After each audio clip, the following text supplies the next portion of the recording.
Hello everyone, welcome back to my channel. So as we all know कि NET के exams 1 month के लिए postpone हो गए हैं and at this point of time there is nothing that is going to help you more than practising the questions.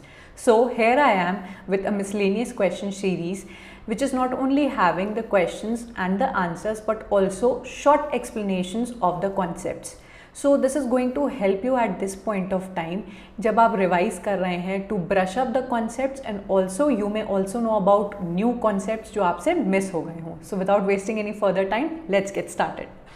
So let us see our first question, which is which of these UK universities saw the first institutional incorporation of cultural studies? पहला ही question cultural studies से है because this is a very important section from which questions are now repeatedly being asked. Now जिसने cultural studies पढ़ा है उसको पता होगा इसका आंसर बहुत ही simple है, which is the University of Birmingham. Let us see the answer. Yes, it is University of Birmingham. थोड़ा सा हम लोग कल्चरल स्टडी के ओरिजिन के भी बारे में देख लेते हैं कि ये फील्ड स्टार्ट कैसे हुई और इसको स्टार्ट किया किसने. Okay, so cultural studies first of all ये कोई एक सिंगल डिसिप्लिन नहीं है कि हिस्ट्री है, केमिस्ट्री है, एक सिंगल डिसिप्लिन है. नहीं, ये आपकी इंटरडिसिप्लिनरी फील्ड है जो बहुत सारी फील्ड्स के अमेलगमेशन और मिक्स से बनी हुई है.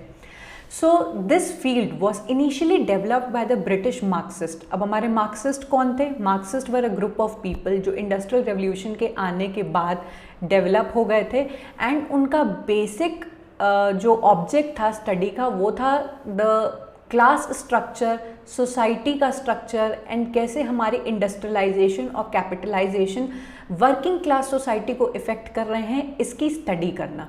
अब आप जब सोसाइटी के बारे में पढ़ेंगे, ह्यूमन के कल्चर के बारे में पढ़ेंगे तो वो आपका कल्चरल स्टडीज़ का ही पार्ट बन जाएगा.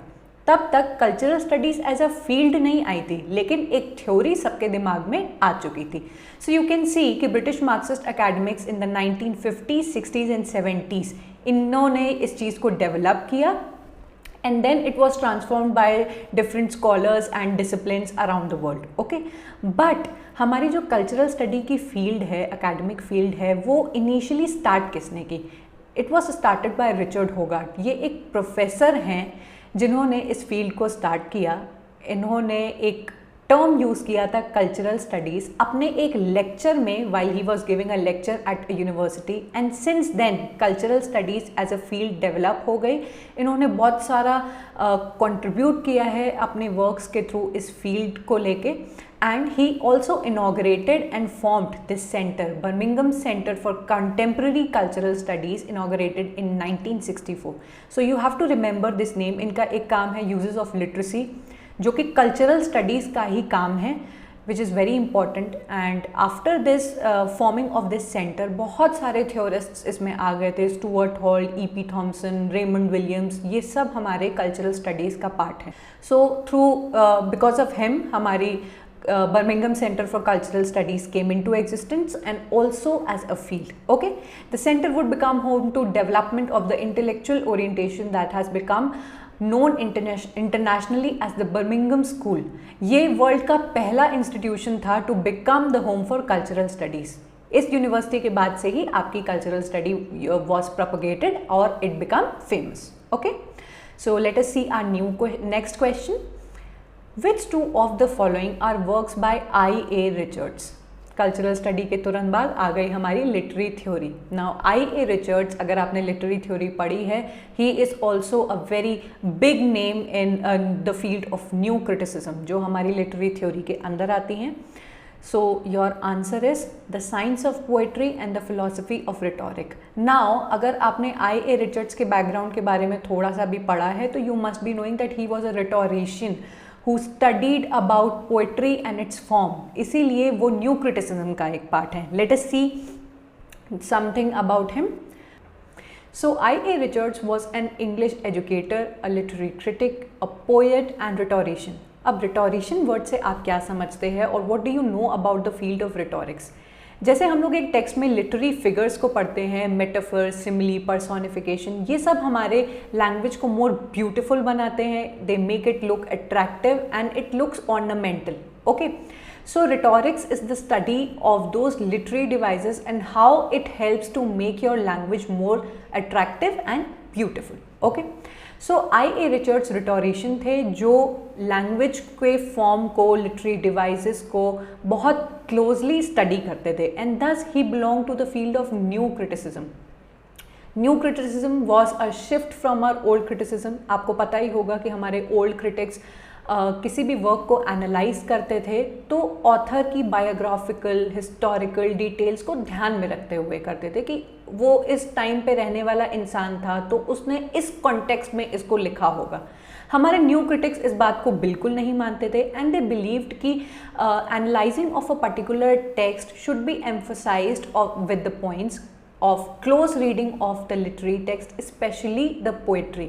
न्यू क्रिटिक्स का पोइट्री जॉनरा पे बहुत ज़्यादा ही फोकस था, एंड दे बिलीव्ड कि किसी भी टेक्स्ट का क्लोज रीडिंग हमको करना चाहिए, उसके फॉर्म को देखना चाहिए, उसके लिटरेरी डिवाइसेस को देखना चाहिए, उसके स्ट्रक्चर को देखना चाहिए, एंड उसके ऑथर से आपको कोई मतलब नहीं होना चाहिए कि उन्होंने किस इंटेंशन के थ्रू ये लिखा होगा, कब लिखा होगा, तब का पॉलिटिकल एंड सोशल कॉन्टेक्स्ट क्या था, नथिंग.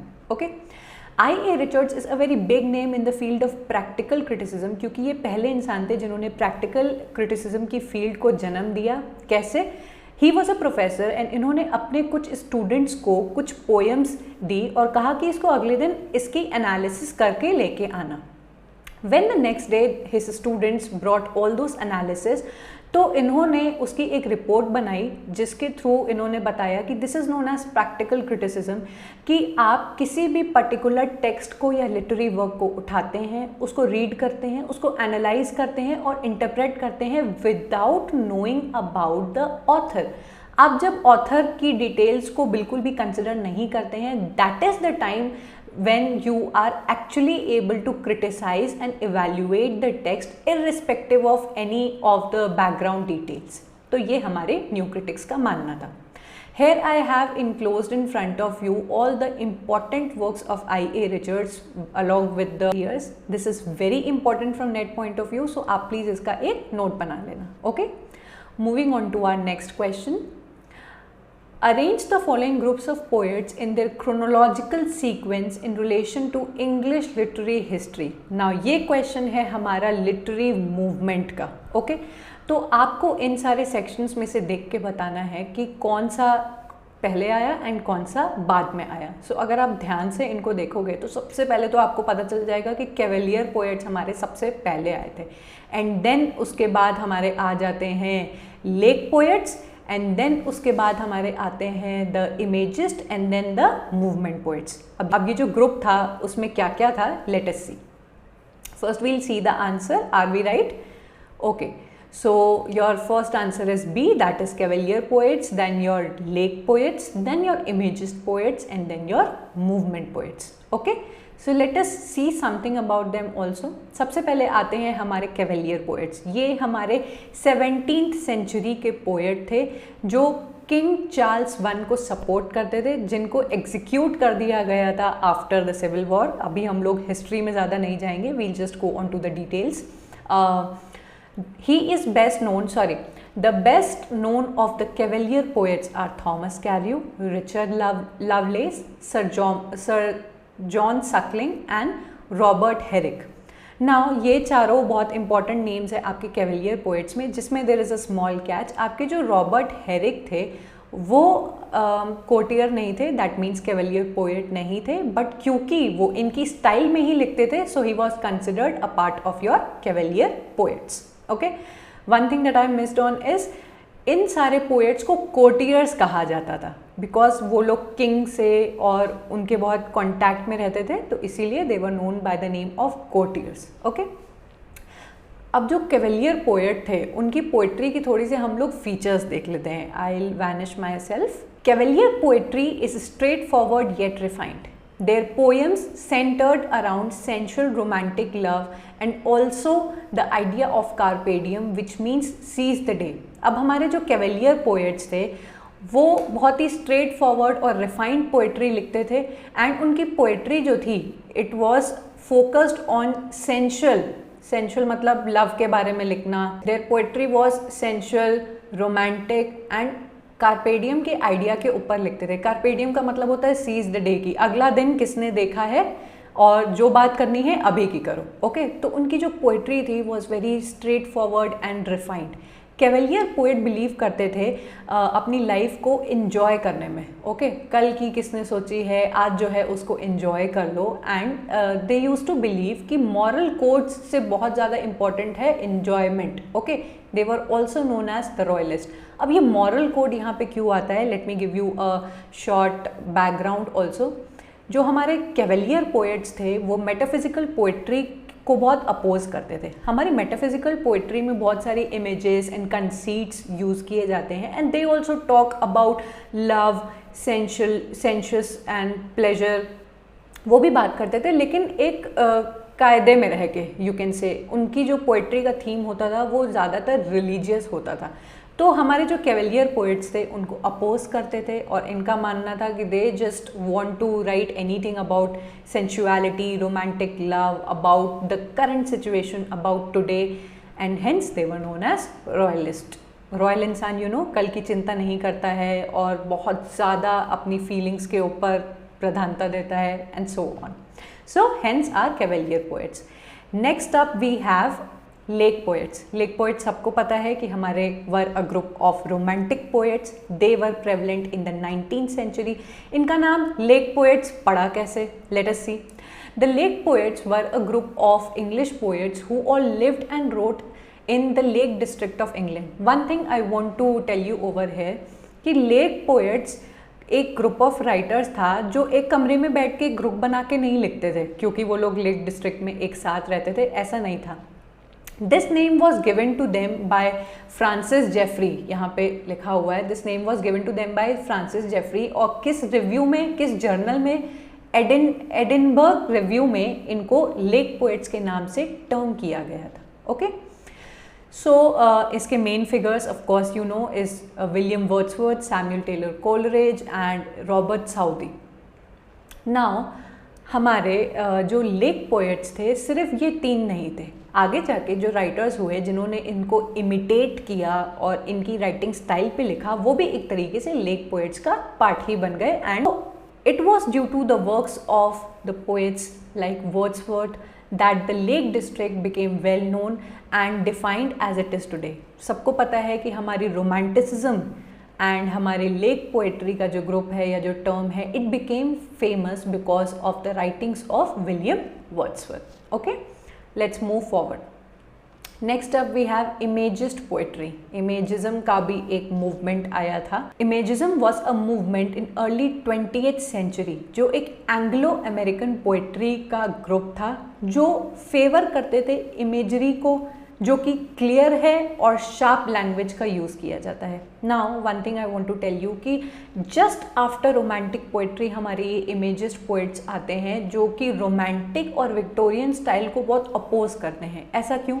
हमारे जो रोमांटिक पोएट्स थे एंड विक्टोरियन पोएट्स थे दे वर वेरी सेंटिमेंटल, इमोशंस और फीलिंग्स को बहुत ज़्यादा इम्पोर्टेंस अपनी पोएट्री में देते थे एंड उसी को अपोज किया है हमारे इमेजिस्ट पोएट्स ने। और उन्होंने कहा है कि जो हमारी पोएट्री होनी चाहिए वो क्या होनी चाहिए, it should be clear, it should be direct in language. इन बहुत लंबा लंबा आपने किसी पर्टिकुलर टॉपिक पे लिख दिया है कि हम रिवर वाई के बगल में गए हैं and I have seen all this, Nightingale के बारे में, मेलांकली के बारे में एंड सो ऑन। सो इनके व्यू में मानना था कि there should be imagery in a poetry but the language should be clear and sharp. Okay, imagist publications appeared between 1914 to 1917। That is why ये मूवमेंट पोएट से पहले आते हैं क्योंकि ये अर्ली 20th सेंचुरी का पार्ट है। Okay, featured works of many of the most prominent modernist figures in poetry and other fields include Ezra Pound, H.D. Doolittle, Emmy Lowell, Ford Madox, William Carlos Williams, F.S. Flint and T.E. Hume. Please आप इनके names जो हैं वो learn कर लेना। Okay, let us move forward.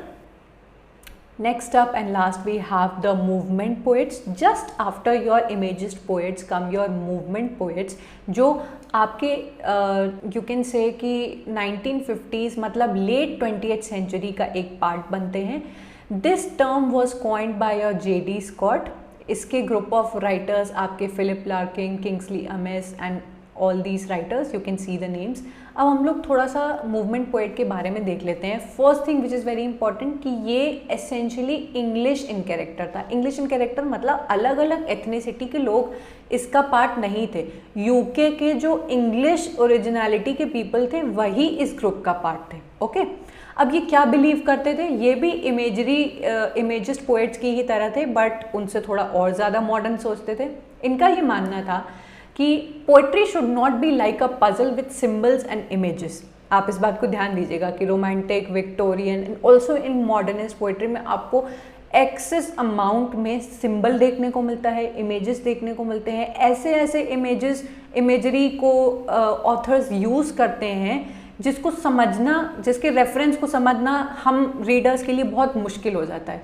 So movement poets का ये मानना था कि आपकी जो लैंग्वेज होनी चाहिए वो क्रिस्टल क्लियर होनी चाहिए and it should not be misunderstood by the readers. Okay तो आप जो भी लिखो एक ऐसी लैंग्वेज में लिखो which is easily understood by the people और द रीडर्स, एंड हेंस इनके अकॉर्डिंग जो गुड पोएट्री थी it meant simple sensuous content with dignified form. ऐसा नहीं कि आप सेंशुअस कंटेंट के बारे में नहीं लिख सकते हैं, of course you can write it, but ऐसी इमेजरी यूज़ करो, ऐसे सिंबल्स यूज़ करो जो हम लोग को on the very first shot समझ में आ जाए।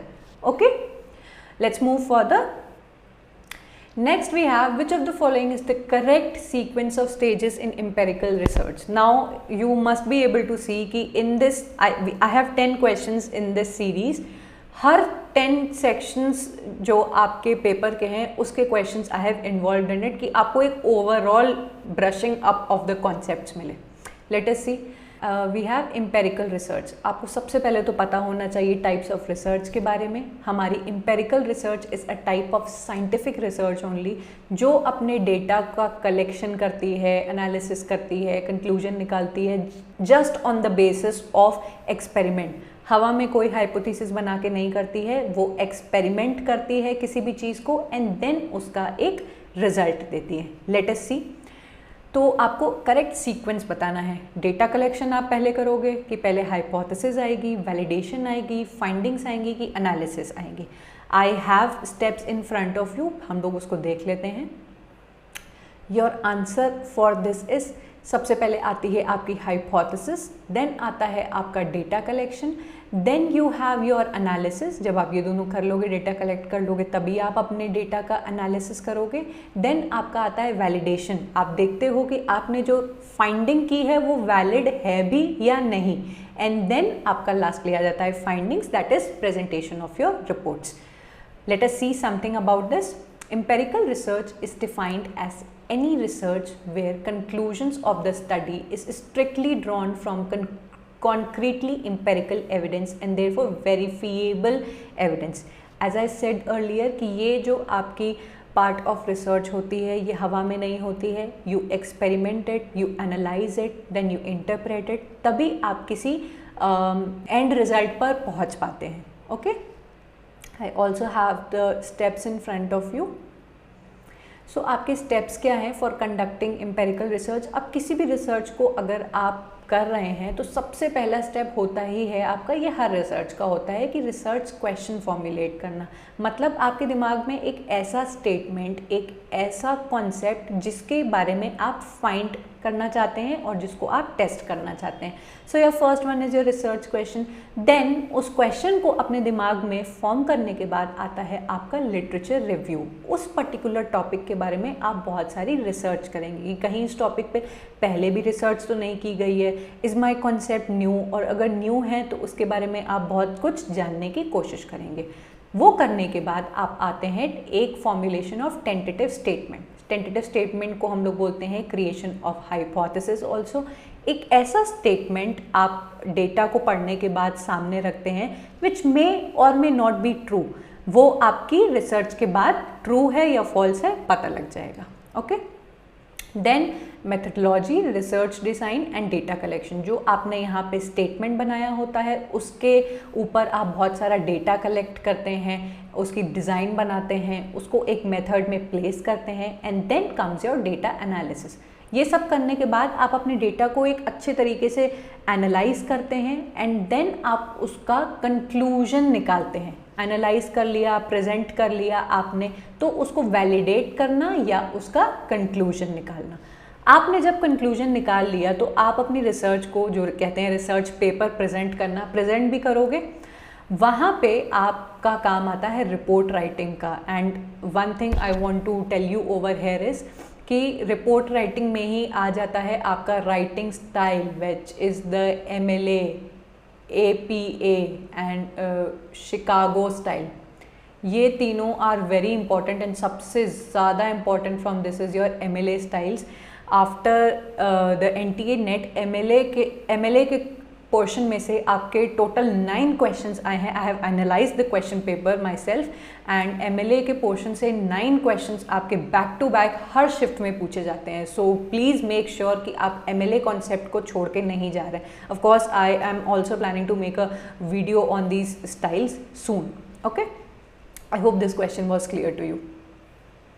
Moving on to the next question, which of the following does Urvashi Butalia's the other side of silence primarily seek to do. Now, अब इस क्वेश्चन को करने से पहले I want to also bring in front of you कि आप जैसा कि देख पा रहे हैं कि इंडियन लिटरेचर में से आप एनालाइज करिए कि बहुत डिफरेंट टाइप के राइटर्स, न्यू राइटर्स के बारे में पूछा जा रहा है। एंड यू में ऑल्सो फील कि अब इनका जो ये आउट ऑफ सिलेबस है, ये आउट ऑफ सिलेबस नहीं है। अगर आप गूगल पे जाके सिंपल टाइप करोगे कि इंडियन फेमिनिस्ट एक्टिविस्ट राइटर्स, बहुत सारे लिस्ट ऑफ नेम्स आ जाएंगे जिसमें से Urvashi Butalia is a very very big name. सो ये आपके पार्ट पे थोड़ी सी प्रॉब्लमैटिक थिंग है कि जो भी बच्चे पुराने कॉन्सेप्ट, पुराने सिलेबस को लेके आज भी बैठे हुए हैं, वो गिरीश कर्नाड को पढ़ रहे हैं, रविंद्रनाथ टैगोर की पोइट्री को पढ़ रहे हैं, वो पढ़ो, आपके सिलेबस का पार्ट है। बट इतना भी उसमें नहीं खो जाओ, because NTA NET has levelled up their game. They are not asking the old questions. And आप इंटरनेट पे भी अगर आप देखोगे तो teachers are constantly providing old content and stuff like that. तो प्लीज़ आप अपनी आंखें खोलिए एंड क्वेश्चन पेपर्स जो फ्री में अवेलेबल है, आप किसी के भी बारे में नहीं सोचिए, जो फ्री में अवेलेबल है उसको उठाओ, उसकी एनालिसिस करो, उससे आपको एक करेक्ट कंटेंट मिलेगा। Okay, and nobody will be able to fool you in the name of their content.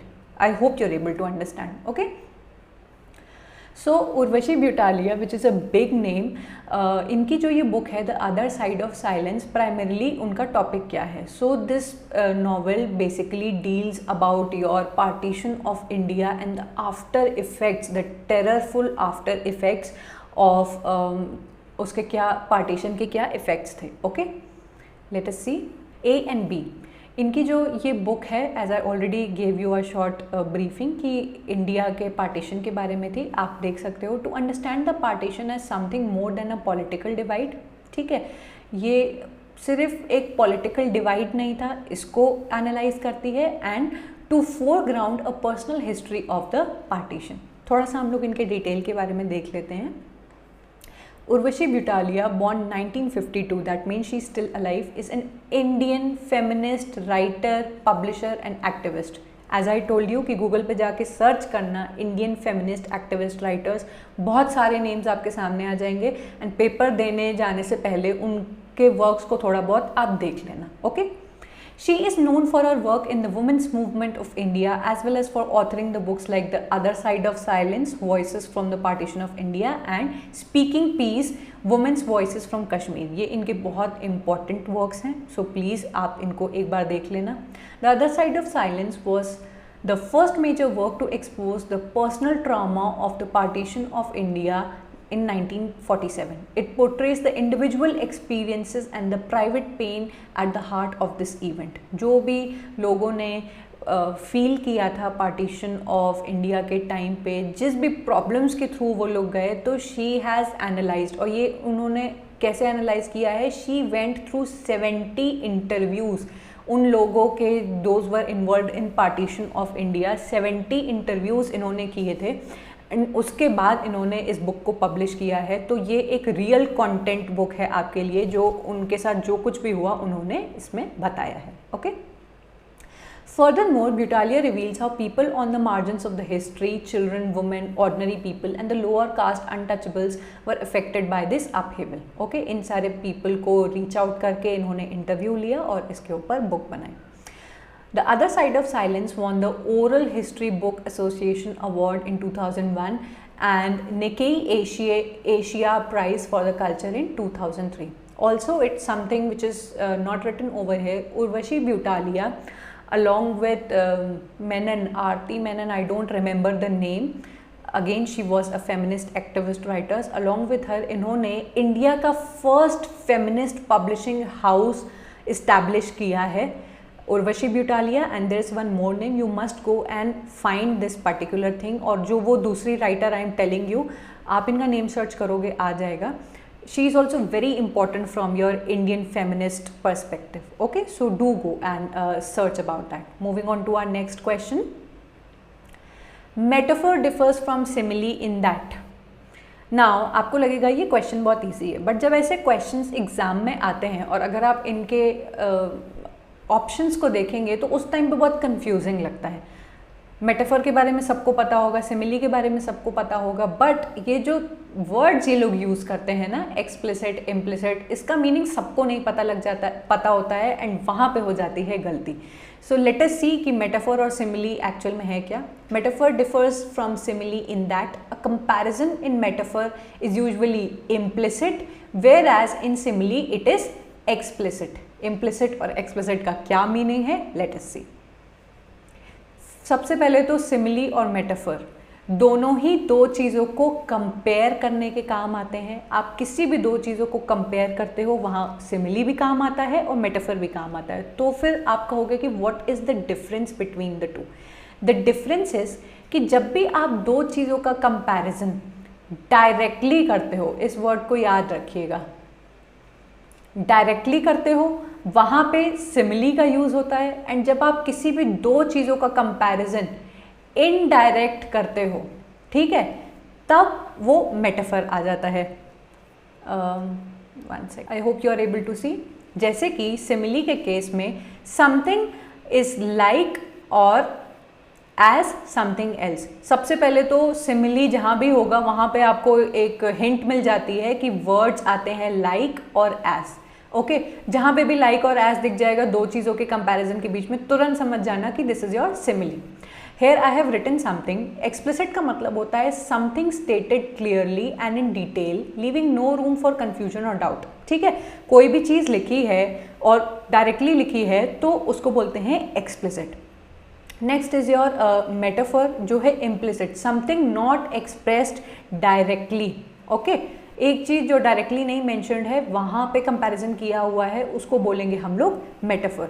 For example we can take an example, you are like my sister, तुम मेरी बहन जैसी हो. तो I have used the direct comparison with the use of the word like, तो वो हमारा simile में आ जाएगा. But if I say you are a sisterly figure to me, यहाँ पे I have also done a comparison कि तुम मेरी बहन की तरह ही हो, लेकिन एक इनडायरेक्ट कंपैरिजन किया है विच इज इम्प्लिसिट. ओके, तो एक्सप्लिसिट होता है डायरेक्टली, इम्प्लिसिट होता है indirectly. I hope the difference is clear to you. Okay, moving on to our next question. Match the place to their settings. अब ये आपके सामने 4 प्लेस दिए हुए हैं. 1 सेकेंड, 4 प्लेस दिए हुए हैं एंड आपको उसकी सेटिंग बतानी है. देख के ही आपको पता लग जाना चाहिए कि all of these place belong to our famous playwright Samuel Beckett. NET के स्टूडेंट हो, you can not leave out on Samuel Beckett. He is a very important writer. इनके वर्क्स में से ज़रूर कोई ना कोई क्वेश्चन आता है each and every year without leaving. Okay, तो आप इनको प्लीज़ छोड़ के मत जाना. We'll see the answers. आपका क्रैप्स लास्ट टेल है a late evening in future. Okay, white light जल रही है. हैप्पी डेज है आपका expanse of scorched grass forming a low mound blinding light, जहाँ पे जो आपका मेन कैरेक्टर है उसको लो माउंट में रखा जाता है अर्थ के अंदर. वेटिंग फॉर गोडो, अगेन इसमें से आपके हमेशा क्वेश्चंस आते हैं. कंट्री रोड अ ट्री, दोनों आपके जो कैरेक्टर्स हैं वो व्लादिमीर एंड एस्ट्रगन, वो दोनों वहाँ पे कंट्री साइड पे खड़े हैं एक लाइफलेस ट्री के नीचे. देन योर एंड गेम है आपका bare interior, 2 small windows, high up grey light, जहाँ पे आपका जो मेन कैरेक्टर होता है ही इज़ ब्लाइंड एंड उसका जो सर्वेंट है ही मतलब taking care of him. Let us see something about Samuel Beckett. Samuel Beckett हमारे आयरिश नॉवलिस्ट हैं, प्ले राइट हैं. He is basically known for your theatre of absurd. सबको पता है कि एक ऐसा कॉन्सेप्ट जो uselessness, purposelessness of the existence of any one के बारे में बात करता है, उसको कहते हैं हम लोग theatre of absurd. He is known figure when it comes to writing tragedy comedy. ठीक है, ट्रैजिक कॉन्सेप्ट्स को एक कॉमेडिक वे में, एक बहुत ही ईजी वे में ये एक्सप्रेस कर देते हैं. आपको मैसेज भी मिल जाता है एंड वो इतना ज़्यादा हैवी ऑन हार्ट भी नहीं लगता है. जैसा कि आप वेटिंग फॉर गोडो में देख ही पाते होंगे कि उसमें दिखाया गया है कि human suffering is never going to end and there is no one who is going to come and help you. So ये जो पर्पसलेसनेस ऑफ एग्जिस्टेंस दिखाया गया है, he is a master of that field. Okay, so here I have written all his 4 plays, जहाँ पे I have included कि ये आपका 1 एक्ट प्ले है. ठीक है, थोड़ा सा बैकग्राउंड दिया हुआ है एंड ऑल्सो हर प्ले का सेटिंग दिया हुआ है. So this is going to be very important for you. I am going to send this on telegram, जिसका link you will be getting after the video. Okay, so I hope this is going to be very helpful for you. Please आप इनके works को, इनकी settings को देख लेना. See, I have written over here कि ये 2 act play है या 1 act play है. ठीक है, सब ये देखो, ये आपका 1 act play है. कभी कभी ऐसे भी questions आते हैं कि सैमुअल बेकेट के कौन से works हैं which are only 1 act plays, तो उसमें से आपको ढूंढना होगा कि कौन सा 1 act play है. So you must be aware of all these points. Okay, let us move further. So we are on to the 8th question. I hope this session is helping you out and आपको बहुत सारे concepts एक ही बार में आपके दिमाग में आ रहे होंगे. My basic aim to bring out questions at this point of time was this only कि नेट के स्टूडेंट्स को बहुत हेल्प मिलेगी. Okay, which one of the following novels of Jane Austen was abandoned unfinished? Now Jane Austen एक again बहुत बड़ा नाम है, आपका ब्रिटिश लिटरेचर का पार्ट है ये. इसमें पूछा गया है जेन ऑस्टन के 6 मेन वर्क्स हैं, जिसमें से कुछ वर्क्स उनके लाइफ टाइम में ही पब्लिश किए गए थे, कुछ वर्क्स पॉस्थ्यूमसली पब्लिश हुए थे. एंड इसमें पूछा है कि कौन सा वर्क है विच वॉज लेफ्ट अनफिनिश्ड. तो आपको पता होना चाहिए. Your answer is the Watson's. Okay, let us see something about her. Jane Austen सबसे पहले तो was the first English writer who gave her novels distinctly modern character through her treatment of ordinary people. ये जिसे romantic period आया, आपका Victorian period आया, everyone was talking about Lofty concepts, Kings के बारे में लिखना was very famous, but she was the one who started, was a feminist writer who started writing about everyday characters of life. कि रोज़मर्रा के जीवन में जो कैरेक्टर्स के साथ होता है उनकी लाइफ के बारे में she started writing and she became instantly very famous. Okay, she is majorly known for her 6 major novels as I already told. इनके लाइफ टाइम में इनकी ये जो 4 वर्क्स हैं, see I have divided it. Okay, 4 works इनके life time में publish हुए थे, which is sense and sensibility, pride and prejudice, Mansfield Park, Emma. ये 4 वर्क्स इनके लाइफ टाइम में पब्लिश हुए थे. परसुएशन एंड नॉर्थैंगर एबे आपका पॉस्थ्यूमसली पब्लिश हुआ था टुगेदर इन 1817. देन इनके कौन से वो वर्क्स थे जो अनफिनिश्ड रह गए? एक इनका वर्क था short epistolary novel Lady Susan. I hope you must be knowing about epistolary novel, जो लेटर के फॉर्मेट, बहुत सारे लेटर्स के अमेलगमेशन में बनी हुई होती है. So lady Suzanne may be ये नेक्स्ट बार पूछ लिया जाए. अनफिनिश्ड नॉवेल्स देन थे इनका वॉटसन्स एंड एक और इनकी एक नॉवल थी Sanditon. So these were the 3 works जो अनफिनिश्ड रह गए बाय जेन ऑस्टन. लेटर ये बताया भी जाता है कि इनकी नेफ्यू थी जिन्होंने इनका कुछ वर्क कंप्लीट भी किया और इनकी कुछ बायोग्राफी भी पब्लिश की थी, because of which we know more about Jane Austen. But ये इनके 3 वर्क्स थे which remain unfinished. Okay, let us move further. Let's see what we have now. Arrange in the right sequence the following stages of child's first language acquisition. Now ये question आ जाता है आपका linguistics की field में से, ठीक है. As I told you, I have brought in front of you 10 very different sections की, ये नहीं किसी ब्रिटिश सेक्शन के ही बहुत सारे क्वेश्चंस हो गए, नहीं, आपको बहुत सारे उसका एक्सपीरियंस मिलना चाहिए क्योंकि एग्जाम में तो ऐसे ही क्वेश्चंस आते हैं. एक one from linguistics, one from British, one from literary theory, one from culture, like this. So उसका आपको प्रैक्टिस होनी चाहिए. देखो, अब आपको अगर ये क्वेश्चन नहीं समझ में आ रहा है कि यार इसके स्टेप्स तो नहीं पता, तो you can make a guess, ठीक है. अब आप अगर इसमें देखोगे तो आपको स्ट्रेट फॉरवर्डली कूइंग समझ में आ जाएगा, बैबलिंग समझ में आ जाएगा, ठीक है. अगर आप ध्यान से एक बच्चे को उस पॉइंट पे याद करने की कोशिश करोगे तो you will be able to make out this question कि सबसे पहले तो हमारा वो आएगा जब बच्चा कू करना शुरू करता है, जब उसके सेंटेंसेस फॉर्म नहीं होते हैं. देन कुछ टाइम के बाद वो बैबलिंग करना शुरू करता है, ठीक है. देन हमको होलोफ्रेस्टिक और टेलीग्राफिक के बारे में नहीं पता है, ठीक है. तो आप जाओ अपने ऑप्शंस में और देखो कि कूइंग जहाँ सबसे पहले आ रहा है कोई है, हाँ है. देन जस्ट उसके बाद बैबलिंग कोई आ रहा है, हाँ है. Then this is going to be your basically sure short answer. Sure short नहीं हो सकते हो तो कम से कम आप एक गेस तो मार ही सकते हो, ठीक है. Let us see the answer. सबसे पहले आता है आपका कूइंग, देन आपका babbling, then holophrastic which is known as your two words, use of two words by the child, and then is your telegraphic मतलब कि यूज ऑफ कंप्लीट वर्ड्स. इसको समझते हैं with the help of this table. सबसे पहले बच्चा of course crying शुरू करता है, सबसे पहले वो रोएगा. 2 to 4 months में वो कूइंग शुरू करेगा. यहाँ पे ये भी दिया हुआ है, आ ऊ are the sounds produced by the child in the initial 2 to 4 months, right. Then moving forward वो बैबलिंग करता है, ठीक है, बार बार एक ही चीज़ को ग ग ग म म ब ब बोलना, okay. Then from 9 to 18 months one word utterances आ जाते हैं, मा मा, एक एक वर्ड को बोलना. So this is known as your holographic stage, okay.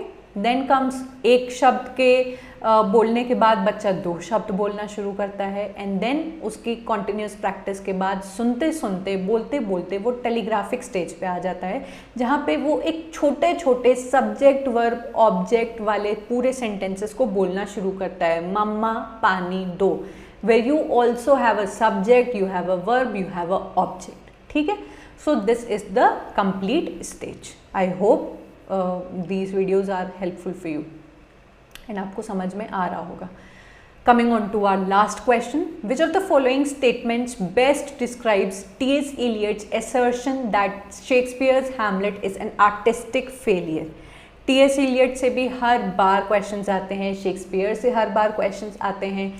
ज़रूरी नहीं है शेक्सपियर से आपके डायरेक्ट क्वेश्चंस आएँ, पैसेज दिया होता है एंड उसमें से क्वेश्चंस पूछे जाते हैं फॉर विच आपकी इन डेप्थ एनालिसिस बहुत ज़रूरी है.